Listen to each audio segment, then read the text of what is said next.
श्री गणेशाय नमः। आज हम सुन रहे हैं देवउठनी एकादशी व्रत की कहानी। कार्तिक माह की शुक्ल पक्ष की एकादशी को देवउठनी एकादशी कहा जाता है। इसे देवोत्थान एकादशी, देवउठनी 11, प्रबोधिनी एकादशी आदि नामों से भी जाना जाता है। इस वर्ष देवउठनी एकादशी का व्रत 23 नवंबर को रखा जाएगा। तो चलो कथा शुरू करते हैं। एक राजा के राज्य में सभी लोग एकादशी का व्रत रखते थे।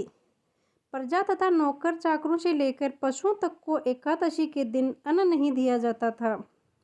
एक दिन किसी दूसरे राज्य का एक व्यक्ति राजा के पास आकर बोला, महाराज कृपा करके मुझे नौकरी पर रख ले। तब राजा ने उसके सामने एक शर्त रखी कि ठीक है रख लेते हैं, किंतु रोज तो तुम्हें खाने को सब कुछ मिलेगा, पर एकादशी को अन्न नहीं मिलेगा। उस व्यक्ति ने उस समय हाँ कर ली, पर एकादशी के दिन जब उसे फलाहार का सामान दिया गया तो वह राजा के सामने जाकर गिड़गिड़ाने लगा, महाराज इससे मेरा पेट नहीं भरेगा, मैं भूखा ही मर जाऊंगा, मुझे अन्न दे दो। राजा ने उसे शरत की बात याद दिलाई, पर वह अन्न छोड़ने को राजी नहीं हुआ। तब राजा ने उसे आटा, दाल, चावल आदि दिए। वह नित्य की तरह नदी पर पहुंचा और स्नान कर भोजन पकाने लगा। जब भोजन बन गया तो वह भगवान को बुलाने लगा, आओ भगवान भोजन तैयार है।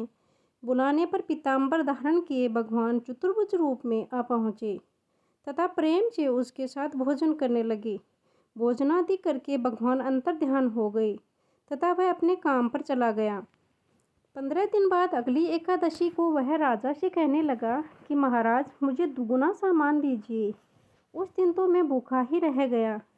राजा ने कारण पूछा तो उसने बताया कि हमारे साथ भगवान भी खाते हैं, इसलिए हम दोनों के लिए ये सामान पूरा नहीं होता।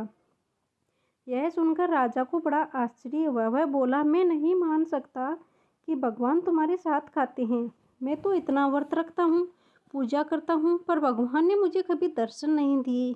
राजा की बात सुनकर वह बोला, महाराज यदि विश्वास न हो तो साथ चलकर देख ले।